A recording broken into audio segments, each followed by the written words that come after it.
So hi and welcome back to another podcast of Talk with Feel. So today we have a guest Smriti here. So आज के episode में हम बात करेंगे spirituality के ऊपर, एक्सट्रोलॉजी के ऊपर, जो उनकी जर्नी है, जैसे वो जॉब ने भी किया है और काफ़ी सारे उनके खुद के बिजनेसेस भी ओपन किए उन्होंने.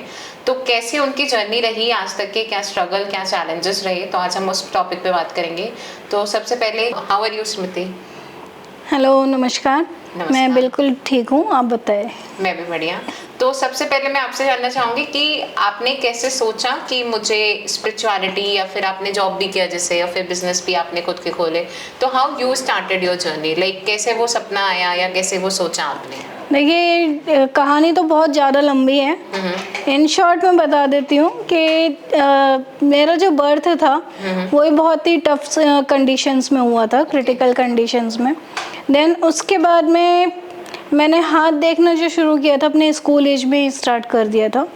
ये आप कह सकते हैं कि गॉड गिफ्टेड है. कुछ बुक्स मेरे पापा लाए थे, वो थोड़ा सा मैं रिव्यू करती थी और लोगों पे प्रैक्टिस करना शुरू किया. तो देखते देखते मुझे आने शुरू हुआ, लेकिन मैंने कभी सोचा नहीं था कि मैं इसको प्रोफेशनल यूज़ करूँगी. आफ्टर मैरिज मेरी 2010 में शादी हो गई थी. और उसके बाद मेरी लाइफ में टर्निंग पॉइंट्स आने शुरू हुए, क्योंकि फैमिली की रिस्पॉन्सिबिलिटी वगैरह मेरे ऊपर ज़्यादा बढ़ गई थी. हस्बैंड की अर्निंग्स इतनी नहीं थी. ऐसे करते करते मैंने जॉब्स की, बिजनेस की, अपने स्टॉल्स लगाई और टिफ़िन सर्विसेज वगैरह स्टार्ट किया.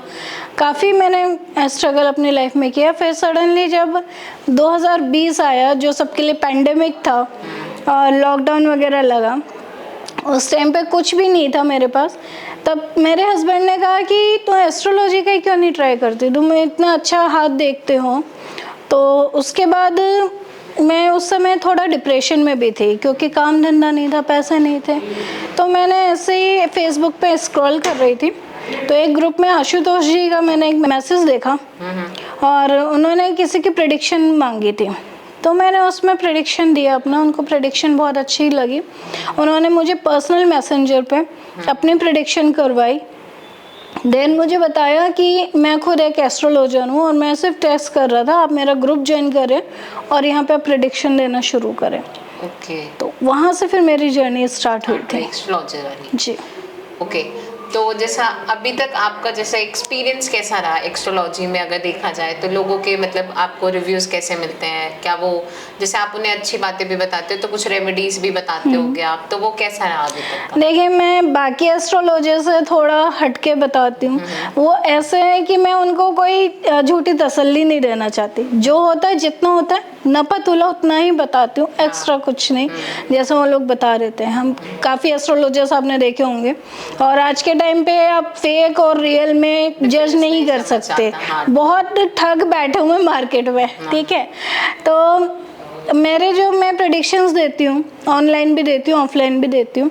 लोग आते हैं, उनको अच्छा लगता है, तो मैं उनसे सीधे एक बात बोलती हूँ, अगर आप सेटिस्फाइड हो, अगर आपको सही लग रहा है तो मेरे पैसे दो. अदरवाइज नेगेटिविटी आपकी मैं ले रही हूँ, वो मैं आगे अपने जो मुझे करना होगा वो मैं कर लूँगी. लेकिन ये है, अगर आप मुझे मेरा फ़ी पे करते हो तो वो नेगेटिविटी मेरी यहीं पे ख़त्म कर दूँगी. ठीक है. तो इस तरह से रहता है. और उसमें ये रहता है कि लोगों को रिजल्ट्स मिलते हैं. इंस्टेंट रिजल्ट्स भी कईयों को मिले हैं, कईयों को कुछ टाइम बाद मिले हैं, लेकिन रिजल्ट्स मिले हैं. तो जैसा अभी अगर हम बात करें, जैसे आज के टाइम में थोड़ा स्पिरिचुअल अगर देखें तो लोग बहुत ज़्यादा स्पिरिचुअल हो रहे हैं. चाहे वो देखा देखी में, जैसे भेड़ चाल जो चीज़ें हैं आजकल चल ही रही हैं उस तरीके से कि रील बनाना है तो कहीं कहीं नए नए स्पिरिचुअल बेसिस पे हम ट्रैवल करते हैं. तो उस पर आपका क्या ओपिनियन है? देखिए, कलयुग चल रहा है और हम 90s से 80s क्रॉस करते हुए 21 सेंचुरी भी क्रॉस करने वाले हैं. ठीक है, अभी चल रही है एट प्रेजेंट. तो इसमें हम काफ़ी चीज़ें हमने बहुत आविष्कार किए हैं. ठीक है, इन्वेंशंस हुए हैं और उसका मिसयूज़ भी हुआ है और यूज़ भी हुआ है. जो यूज़ हुआ है वो अच्छी जगह हुआ है, और जो मिसयूज़ हो रहा है वो आज आप ट्रेंड में देख सकते हो. जिस तरह से ये स्पिरिचुअलिटी को ट्रेंडिंग बना रहे हैं रील्स के थ्रू या सोशल नेटवर्क के थ्रू, ये मेरे ख्याल से एक तरह से सही है भी कि आप लोगों तक अपना व्यूज़ पहुंचा रहे हो, नज़रिया पहुंचा रहे हो, उनके स्पिरिचुअलिटी को बढ़ा रहे हो, लेकिन एक तरह से गलत भी है, क्योंकि लोग उसको देखा देखी फॉलो तो कर रहे हैं, लेकिन वो उसको मीनिंग नहीं समझ पा रहे हैं, उसका डेप्थ नहीं समझ पा रहे हैं कि उसकी गहराई क्या है। वो सिर्फ देखा देखी जो लोग कर रहे हैं वो कर रहे हैं, उसकी गहराई को नहीं देख रहे हैं। तो जैसा अभी काफी वायरल है प्रेमानंद महाराज जी, तो उनके ऊपर आपकी क्या राय है? अरे प्रेमानंद महाराज जी के बारे में तो मैं तो उनके सामने तुच्छ भी नहीं हूँ, उनके बारे में बोलना क्या है। लेकिन हाँ ये है, वो आज के टाइम पे हमारे लिए श्री कृष्ण से कम नहीं है। जिस तरह भगवत गीता में श्री कृष्ण ने उपदेश दिए हैं, वो अपने उपदेशों से आज हमें शिक्षित कर रहे हैं, वो चीज़ें समझाने की कोशिश कर रहे हैं जो आज का युवा कहीं ना कहीं भूल रहा है और भटक रहा है। तो जैसा आपने स्टार्टिंग में बताया कि आपने टिफिन सर्विस किया, आपने जॉब किया, मतलब उस टाइम पे जो बहुत स्ट्रगल थे, तो आपकी फैमिली का आपको कितना सपोर्ट रहा उस टाइम पे? देखिए ट्रूली स्पीकिंग मैं झूठ कहीं नहीं बोल सकती, मेरी आदत ही नहीं है। फैमिली में मुझे किसी का सपोर्ट नहीं था, सिर्फ था हस्बैंड का, वो भी सिर्फ इतना कि उन्होंने मुझे किसी चीज़ से रोका टोका नहीं करने से, सिर्फ इतना। अदरवाइज़ जो भी मेरे स्ट्रगल्स रहे हैं या जो भी मैंने कॉन्सिक्वेंसेस देखे हैं, जो भी स्टेप्स उठाए हैं, वो मेरे खुद के थे सेल्फ। तो वो कितने हद तक मतलब ठीक भी रहा जो आपने खुद से किया उस चीज़ को? कोई रिग्रेट उसमें? आज यहाँ पे बैठी हूँ ठीक है, तो मतलब सीख, इंसान गिरता है फिर उठता है, फिर गिरता है फिर उठता है, ऐसा करते करते आज मैं यहाँ पर पहुँची हूँ, आपके सामने बैठी हूँ। तो इसमें उतार चढ़ाव सबकी लाइफ में आते हैं, लेकिन हाँ अगर आपने होप छोड़ दी तो फिर आप कुछ नहीं कर सकते। एक उम्मीद की छोटी सी किरण भी अगर आपको हारते टाइम मिल गई ना, अगर आपको झुकते टाइम मिल गई, आप दोबारा से कम बैक कर सकते हो। जैसे कहते हैं कि 108 बार जो राम नाम जपना चाहिए हमें, राधे राधे राधे राधे, तो वो या फिर इंसान योगा करे या मेडिटेशन करे, ये सब चीज़ें, तो कौन सी चीज़ें ज़्यादा बेनिफिशियल है? देखिए यहाँ पे तीनों ही चीज़ें अपनी अपनी जगह पे बहुत बेनिफिशियल हैं, तीनों का ही अपना अपना रोल है। अगर आप मेडिटेशन की बात करें, बहुत अच्छा है। और अर्ली मॉर्निंग जो मेडिटेशन होती है 4 बजे से 6:30 के बीच की जो होती है, उसमें आप डायरेक्ट परमात्मा से कनेक्शन अपना बना सकते हो, यूनिवर्स से कनेक्ट हो सकते हो, एंजल से कनेक्ट हो सकते हो, और एंसेस्ट्रल गाइडेंस आप ले सकते हो यूनिवर्स से। तो उसमें आपको ये है कि आपको यूनिवर्स खुद वो चीज़ें खुद आके बताता है आपके कानों में जो आप जानना चाहते हो, जिनको आप खोज रहे हो। आप इनर वे में आप उसको चीज़ को ढूंढते हो, ठीक है। योगा से आप अपने माइंड को काम रख रहे हो और साथ में अपनी हेल्थ पे आप ध्यान दे पा रहे हो, अपनी एज को आप एनहेंस कर रहे हो, एज आपकी बढ़ रही है योगा से, इस तरह से रहता है। और तीसरी जो आपने बोली थी अभी 108 बार, 108 बार, तो नाम जप का कोई वो नहीं है कि आप सिर्फ 108 बार ही करोगे। अगर आप माला मंदिर में बैठ के फेर रहे हो, 108 मन को की है, ठीक है। मैं बीइंग एस्ट्रोलॉजर कईयों को बोलती हूँ 11 माला करने के लिए, कईयों को 21 माला करने के लिए, उनके कर्मा के अकॉर्डिंग, ठीक है।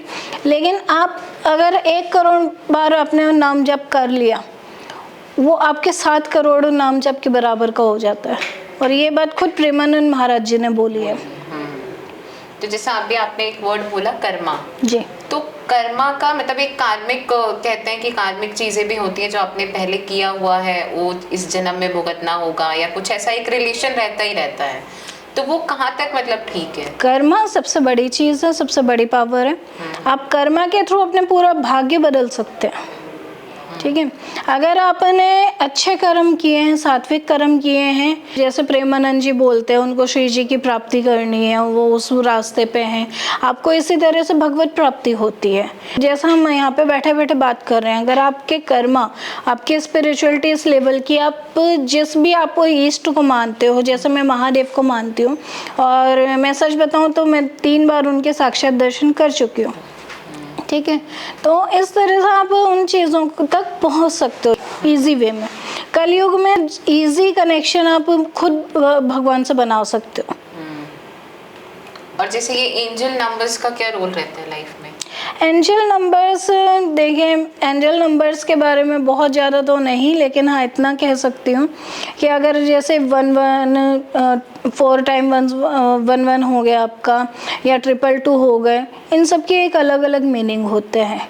ये आपके जो कर्मा आपको करने हैं उसकी तरफ मोड़ते हैं, आपको स्पिरिचुअलिटी की तरफ ज़्यादा मोड़ते हैं। हर नंबर का एक अपना मीनिंग होता है। जैसे 444 है, 444 या 4 टाइम 4 हुए, तो उसका एक मीनिंग ये रहता है कि आपको अपने लाइफ में डिसिप्लिन लाना है। ओके, ठीक है। इसी तरह से जो 4 टाइम 1 है, उसका ये मीनिंग है कि आप स्पिरिचुअलिटी की तरफ आगे हो रहे हो। ओके, तो इसी तरह अलग अलग नंबर्स के अलग अलग मीनिंग होते हैं। अगर हम थोड़ा सा एस्ट्रोलॉजी के बारे में बात करें तो जैसे कुछ क्वालिटीज होती होंगी, जैसे आपने बोला कि आपको ये गॉड गिफ्टेड है, तो हाउ यू रियलाइज, मतलब कैसे पता चला? जैसे आपने मान लो फर्स्ट टाइम किसी का हाथ देखा और वो प्रेडिक्शन एकदम सही हो गई होगी, फिर दूसरी बार देखा होगा, हो सकता है वो नहीं सही हुई हो या कुछ भी ऐसा रीजन हो सकता है, फिर आपने सोचा होगा कि मेरा फर्स्ट अटेम्प्ट कैसे सही गया, मैंने कैसे चीजें वो एनालाइज की। देखिए जब मैंने पापा ने आपको जो बुक्स दी। जी, देखिए कहीं ना कहीं मेरे पापा और मेरी जो नानी थी वो ये बात जानते थे कि मुझ में कुछ चीज़ तो अलग है। ठीक है, क्योंकि मैं बचपन से इन चीज़ों की तरफ अट्रैक्टेड थी। इवन मेरी नानी जो थी उनके बहुत हुनर था उनके अंदर, तो उनसे मैं ये सारी चीज़ें डिस्कस किया करती थी, भगवान से रिलेटेड, सच्चाई से रिलेटेड, कर्मा से रिलेटेड। और मैं 14-15 साल की थी जब वो एक्सपायर हो गई, लेकिन तब तक मैंने उनसे बहुत कुछ गेन किया, बहुत कुछ सीखा। तो इससे ये जो जर्नी रही है, अब मैंने फर्स्ट टाइम जो हाथ देखा था वो मैंने देखा था ऑलमोस्ट 5th या 7th क्लास में थी मैं, तब देखा था मैंने। जिस बच्चे का हाथ देखा उसने सीधे जाके मेरी टीचर को बता दिया। उनको जब पता चला वो अपना हाथ लेकर आ गए मेरे पास। तो ऐसे करते करते मैंने 3-4 टीचर्स का बच्चों का हाथ देखा, उनका सब प्रॉपर सही था। फिर मैं मतलब मेरा ये नहीं था कि मैं बस लेके बैठ जाऊं किसी का भी। किसी का नज़र पड़ गई, कुछ चीज़ ऐसी लगी कि हाँ ये बताने वाली है, तो मैं बता देती थी। तो ऐसे करते करते लोगों को पता चला कि मैं देखती हूँ।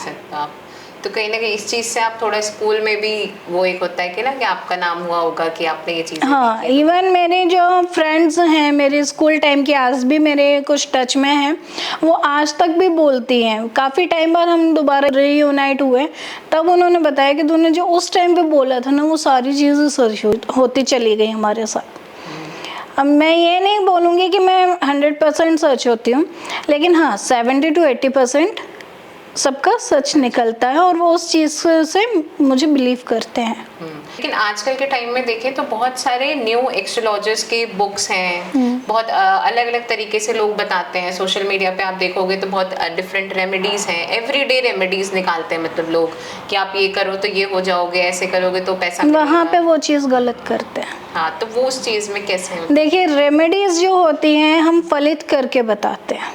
जो डेली यूज़ के जो ये रेमेडीज़ निकाल रहे हैं कि एक ही उपाय सबके लिए लागू कर दिया कि हाँ आप ये कर लो ये कर लो, वो चीज़ गलत है। रेमेडीज़ आप दो कुंडली देख के, हाथ देख के, उनके ग्रह नक्षत्र देख के कि किस तरह से उनके जो कुंडली में जहाँ पे जो ग्रह बैठा है उसके अकॉर्डिंग रेमेडीज़ दी जाती है। एक ही रेमेडी आप ये देख लो, अगर आपको वायरल फीवर है, आपके साथ में कैंसर पेशेंट है, उसको वायरल फीवर की दवाई दोगे क्या वो ठीक हो जाएगा? नहीं। या आप उसकी दवाई खा लोगे क्या आपको फर्क पड़ेगा? तो सबके अपना अपना एक अलग ट्रीटमेंट होता है, एक अलग वे होता है। मैं कभी भी अपनी जो रेमेडीज होती है वो कहीं भी ना सोशली डालती हूँ, ना मैं किसी को ऐसे ही बताती हूँ। हाँ, क्योंकि रिसेंट जैसे कुछ रेमेडीज ऐसे आए थे जो कि काफ़ी अफेक्ट हुआ था मंदिरों पे भी। जैसे कई बार बोला गया कि जो आपके पुराने चप्पल है आप वो वहाँ मंदिर में ही छोड़ कर आ जाओ, तो जब सुबह लोग गए तो वो इतने सारे चप्पल हो गए। तो पंडित जी ने भी यही बोला था कि ये रेमेडीज देख के सिर्फ सोशल मीडिया का इफेक्ट है। मैंने आपसे कॉल पे भी आपको मैंने बोला था कि भेड़ चाल वाला जो सिस्टम है वो यहाँ पे लागू हो रहा है। हाँ। कि एक को देख के सबने शुरू कर दिया, वो ये नहीं देखते कि भैया हमारे लिए बेनिफिशियल है कि नहीं है। हमें पहले अपने कुंडली दिखानी चाहिए, अपने ग्रह नक्षत्र दिखाने चाहिए।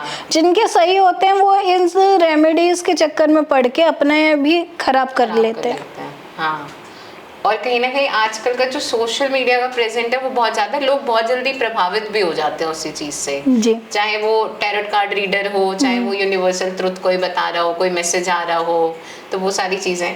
तो जैसा आपने एक चीज हाईलाइट की थी, जैसे हमने बात की कर्मा के बारे में, तो लोग ये कहते हैं कि आपको फल की चिंता नहीं करनी चाहिए, अपना कर्म करते रहना चाहिए। लेकिन आज के टाइम में लोग फल की चिंता ज्यादा करते हैं, कर्म बाद में पीछे रखते हैं हमेशा। तो उस चीज में देखिए, आज के कंडीशन को देखते हुए सही बात है कि कर्म करते रहना चाहिए, फल की इच्छा नहीं करनी चाहिए। लेकिन आज के टाइम पे फल की इच्छा भी करनी पड़ती है। ठीक है, अगर आप अपना कर्म करते जा रहे हो, आज के टाइम पे ऐसा है दूसरा सामने वाला आके आपका कर्मा छीन के ले जाएगा। ठीक है, मैं अपने साथ की हुई एक इंसिडेंट बताती हूँ। मैं करोल बाग में जॉब कर रही थी, 2014-15 की बात है, रियल एस्टेट कंपनी में। वहाँ पे मेरा जॉब था कि कैनोपी लगानी है, कस्टमर डील करना है, सेल्स करवानी है, प्लॉट सेल करते थे। ठीक है, अब हमें ऑफिस के थ्रू नंबर मिला हुआ था और पोस्टपेड नंबर था। ठीक है, तो अब हम उसी से कॉलिंग वगैरह करते थे। अब मुझे ये बाद में पता चला कि जो मैं लीड्स लाती हूँ, दूसरा ऑफिस था हमारा गाजियाबाद में, वहाँ से कॉल करके लोग वहाँ पे डील क्रैक कर रहे थे, मेरी डील यहाँ से कैंसिल हो रही थी। ओके। तो कर्मा तो मेरा था, हाँ, लेकिन फल तो कोई और ले रहा था। तो इसी चक्कर में अगर आप आज के टाइम पे अगर ये सिर्फ कर्मा करते जाओगे और फल की इच्छा नहीं करोगे, तो वो भी गलत है। और अगर आप सिर्फ फल की इच्छा करके कर्म कर रहे हो, तो वो भी गलत है। तो इससे आजकल की जो यूथ है वो थोड़ी भटकी हुई रहती है चीज़ों में कि क्या सही है क्या गलत है, हमें नहीं पता चलता जल्दी कि कौन सा डिसीजन या फिर कौन सा करियर पाथ हमें चूज करना चाहिए। तो कोई ऐसी चीज़ जो आप उन्हें बताना चाहो जो मैं आज तक नहीं कर पाई। अच्छा। देखिए, सही बात यह है, अगर आपको जानना है कि आपके लिए क्या सही है क्या नहीं, दो रास्ता हमेशा अपने पास रखिए, एक अपनी अंतरात्मा का और दूसरा भगवान का। अगर बहुत ज़्यादा इम्पोर्टेंट डिसीजन है, भगवान के ऊपर छोड़ दो, और रिस्क फैक्टर उठा सकते हो तो उठा लो, और या फिर अपने अंतरात्मा की सुनो उस टाइम पे कि आपकी अंतरात्मा क्या कह रही है। सिर्फ दिमाग जो बोल रहा है दिमाग की छोड़ दो, आपकी अंतरात्मा क्या बोल रही है उसको सुनो। क्योंकि हम कई बार क्या करते हैं कि हम अंतरात्मा की आवाज़ दबा देते हैं और दिमाग की सुनते हैं, और वहाँ पे हम गलती कर जाते हैं। और फिर जब हमारे साथ में कुछ घटनाएं हो जाती हैं, क्योंकि मेरे साथ बहुत बार हुआ है ऐसा, क्योंकि मैं डिप्रेशन में भी रही हूँ। जो इस समय मेरे शनि की 7.5 भी चल रही है पिछले 7 साल से, और शनि की महादशा भी है। तो डबल मार मैं शनि की झेल रही हूँ, और कुंभ राशि होने के साथ साथ मतलब राशि स्वामी भी शनि ही है, और वो है न्याय के चक्र देवता। तो वो अपना जो चक्र चला रहे हैं, वो मेरे पुराने जन्मों के कर्म भी काट रहे हैं, इस जन्म के भी काट रहे हैं। तो उन सबको देखते हुए कई बार मेंटल डिस्टर्बेंस हमें भी हो जाता है। ठीक है, तो अगर आप उस टाइम पे संभल जाते हो अपने डिसीजंस को लेने में, नहीं तो आप किसी ऐसे की सलाह लो जो बहुत ज़्यादा एक्सपीरियंस्ड है आपसे, जो घर के बड़े बुजुर्ग होते हैं या आपके कोई मेंटोर है, आप उससे डिस्कस करो। कहीं जाके अपनी दिल की बात निकालो, किसी से जाके बात करो। आप जितनी बात करोगे उतनी जल्दी आपको सॉल्यूशंस मिलेंगे। अगर हम एस्ट्रोलॉजी की एक चीज़ पूछें तो कोई ऐसी बुक आप रिकमेंड करना चाहोगे लोगों को जो पढ़नी चाहिए, जैसे आपने भी पढ़ी है? आजकल के टाइम में लोग सीखना जरूर चाहते हैं, क्योंकि और ऐसा भी कहा जाता है जो एस्ट्रोलॉजर होते हैं वो अपने बारे में नहीं जान सकते। नहीं, ये हमें देखिए, भृगु जो हमारे ऋषि हैं, भृगु ऋषि, उनका श्राप भी है, वरदान भी है। एक्चुअली मार्कंडे के बारे में सब जानते हैं कि मार्कंडे ऋषि ने अपने बेटे की कुंडली देख के जो प्रेडिक्शन की थी, उसके बाद में शिव जी को इंटरफेयर करना पड़ा, और वहीं से महामृत्युंजय मंत्र का भी, ठीक है ना। तो वहाँ क्या है कि उन्होंने फिर श्राप दे दिया कि कोई भी एस्ट्रोलॉजी के ज्ञाता ना तो अपनी कुंडली देख सकता है ना अपने परिवार की देख सकता है। वहाँ पे उसके कर्मा भी खराब होंगे, उनकी उम्र भी कम होगी। ओके। तो इसलिए हमें भी दूसरों की हेल्प लेनी पड़ती है। हाँ, क्योंकि लोग कहते हैं ना कि आप अपना खुद नहीं देख सकते, कि आप अपने आप को नहीं बता सकते क्या सही क्या गलत, वो चीजें? हमें एहसास हो जाता है क्योंकि कुंडली तो जानते ही है ना। हाँ। अगर हम अपने देख रहे हैं हमें एहसास तो हो जाता है कि हमारे कहाँ पे ग्रह नक्षत्र बिगड़े हुए हैं, लेकिन हम उसकी रेमेडीज खुद नहीं कर सकते। वो किसी जैसे आपने सुना होगा कि डॉक्टर जो भी सर्जरी करता है, वो सर्जन जो होता है वो अपनी सर्जरी खुद नहीं कर सकता। हाँ। इसी तरह एस्ट्रोलॉजर्स के साथ है, हम अपनी रेमेडीज और अपने बारे में हम खुद नहीं कर सकते। लाल किताब वाले जो ज्योतिष होते हैं वो ये बोलते हैं कि हम खुद का भी कर सकते हैं, लेकिन ये बात गलत है। और कोई बुक अगर आप उन्हें रिकमेंड करना चाहो? भृगु संहिता जो बुक है बहुत अच्छी है, प्रकाशित भृगु संहिता है। ये आपको नई सड़क पे मिल जाएगी, जहाँ पे किताबें मिलती हैं वहाँ पे मिल जाएंगी। और भृगु से संबंधित नाड़ी ज्योतिष है, नाड़ी ज्योतिष भी बहुत बढ़िया बुक है, वो आप रिकमेंड कर सकते हैं। और जैसा लोग कहते हैं कि अगर किसी की कुंडली में, जैसे नाड़ी शब्द आपने अभी जोड़ा, तो नाड़ी शब्द अगर जुड़ जाता है तो कहीं ना कहीं जो आगे की जो जनरेशन है वो थोड़ी सी एबनॉर्मल या नॉर्मल। नाड़ी क्या है? नाड़ी हमारा जेनेटिक वर्ड हो गया, ठीक है। अब जैसे बच्चा जब माँ के पेट से निकलता है वो नाड़ी से जुड़ा हुआ ही होता है, ठीक है, वो अलग की जाती है। इसी तरह से जो हमारी नाड़ी होती है, जो हमारी जेनेटिक होती है, वो लंबे टाइम तक जाती है। अब जैसे पितृदोष, किसी एक फैमिली पे किसी के भी लग गया, उसके पता नहीं कितनी पुश्तें तक वो चलता ही रहेगा जब तक उसका निवारण नहीं हो जाएगा या उन पितरों को तृप्ति नहीं हो जाएगी, वो शांत नहीं हो जाएंगे। तो इसी तरह मतलब नाड़ी का भी है। अब जैसे श्राद्ध चल रहे हैं, ठीक है, आपने देखा होगा कई बार हमें पेट भरा हुआ लग रहा है जबकि हमने कुछ खाया नहीं, या एकदम खाली हो जा रहा है खाते से ही, तो हम भी तो किसी के पितृ हैं। हमारा भी कहीं ना कहीं श्राद्ध हो रहा है, कहीं ना कहीं तर्पण हो रहा है, वो हमें मिल रहा है। तो ये जेनेटिक है। आपका ये जनरेशन जो है ये एक जन्म का नहीं है, ये जब से आपकी आत्मा ने जन्म लेने शुरू किया है वो तब से ही चल रहा है। ठीक है, तो जैसा अभी इस साल जो बहुत सारी घटनाएं हुई है केदारनाथ में, जम्मू एंड कश्मीर में, वैष्णो देवी में, और बहुत सारी वैसी भी घटनाएं हुई जैसे प्लेन क्रैश हो गया, बहुत सारी प्लेन में बहुत प्रॉब्लम्स आ रही हैं, तो उस चीज़ में मतलब आपको क्या लगता है, जैसे ये साल भी पूरा मंगल का है, तो उस चीज़ में देखिए मंगल का साल है तो ज़रूर हनुमान जी ने कुछ ना कुछ तो कर रखा है, ठीक है, लेकिन मैं ये कहना चाहूँगी इसका मंगल से लेना देना कुछ नहीं है। ये जितना भी कुछ हो रहा है ये आपको अगर याद हो तो जब हमारे रामलला जी की स्थापना हुई थी, आधे अधूरे उसमें हुई थी, और जो वो टाइम था 22 जनवरी, दिन भी वो अच्छा नहीं था जबकि उनको वहाँ पे कर दिया गया था स्थापित, ठीक है, क्योंकि अब ये सियासी खेल हैं सारे, अब कोई कुछ बोल नहीं सकता, ठीक है, लेकिन ये चीज़ें वहाँ से स्टार्ट हो चुकी हैं। और जो अभी ये हादसे हुए हैं, केदारनाथ वाला हो गया या वैष्णो देवी वाला हो गया, और बहुत सारी जगह लैंडस्लाइड हुई हैं, बाढ़ आई हैं, कई सारे मंदिर विलय हो गए हैं उसमें, तो ये सारी चीज़ें मैंने अभी राखी पर ही मैंने प्रेडिक्ट कर दी थी। अच्छा। जो बैक टू बैक होती चली गई हैं, मैंने अपने व्हाट्सएप के उस पर स्टेटस भी लगाया था, ठीक है, तो इन चीज़ों का मुझे पता था कि होंगी, और ये अभी रुकेंगे नहीं, ये अभी 2026 पूरा ऐसे ही जाने वाला है।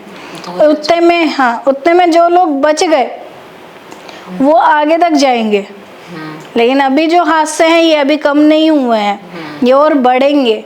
अभी जितने बाढ़ और ये लैंडस्लाइड्स हो रहे हैं, पूरा बाढ़ आ गया है। हाँ, अभी जो सबसे बड़ा इफेक्ट पड़ने वाला है ना, वो मैं आपको बता देती हूँ, जितने भी हमारे ज्योतिर्लिंग हैं और शक्तिपीठ है उनके ऊपर पड़ने वाला है, क्योंकि भगवान यहाँ से जा रहे हैं। अच्छा जी, और उसका मेन रीज़न मैं आपको बता देती हूँ। मेन रीज़न ये है कि हम जो आज भक्ति छोड़ के, श्रद्धा छोड़ के, रील्स बनाने के पर्पज़ में मंदिर जा रहे हैं, धार्मिक स्थानों पे जा रहे हैं, वो है क्योंकि वहाँ की जो शुद्धता थी, पवित्रता थी, वो नष्ट हो गई है। हम पहले क्या करते थे, लोग अपने शरीर को कष्ट दे के बहुत दिनों की, महीनों की यात्रा करके पहुँचते थे भगवान तक। अब बहुत सारे पिट्ठू आ गए, घोड़े आ गए, और हेलीकॉप्टर्स चला दिए गए, वीआईपी एंट्रीज हो गई हैं। भगवान को ये सब नहीं चाहिए, भगवान को चाहिए आप कितना उससे प्रेम करते हो, वो अपना प्रेम देखता है, आपकी कितनी श्रद्धा है। अब मन्नतें जो हम पहले मांगा करते थे वो पूरी हो जाया करती थी, अब मन्नतें आप कितनी भी मांग लो वो पूरी नहीं होती। क्यों? क्या रीज़न है? अब वो आपका श्रद्धा, वो प्रेम दिख ही नहीं रहा है ना। ओके, तो अगर आप कुछ व्यूवर्स को और ऑडियंस को कोई एक मैसेज देना चाहेंगे आज के मतलब पॉडकास्ट के थ्रू, कि ताकि उन लोगों को पता चले, जैसे आपने ऑलरेडी ये प्रेडिक्ट कर रखा था और आपको ऑलरेडी पता है कि 2026 भी, अब मुझे भी डर लग रहा है टू बी ऑनेस्ट तो वो चीज़ देखिए अभी जो होना है वो तो होना है, वैसे तो 2027 तक का है, लेकिन 2026 में जो होगा हो जाएगा। 2027 तक इतना ज़्यादा नहीं जाएगा। तो इन शॉर्ट आप ये कह रहे हो कि ज्योतिर्लिंग ट्रैवल ना करें अभी? बिल्कुल, जितना आप हो सके ज्योतिर्लिंग, शक्तिपीठ वगैरह को अवॉइड कीजिए, क्योंकि इन जगहों पे हादसे ज़्यादा से ज़्यादा होने वाले हैं। दिनों पहले की एक न्यूज़ अभी मैंने देखी थी, मैं खुद मतलब हैरान रह गई थी।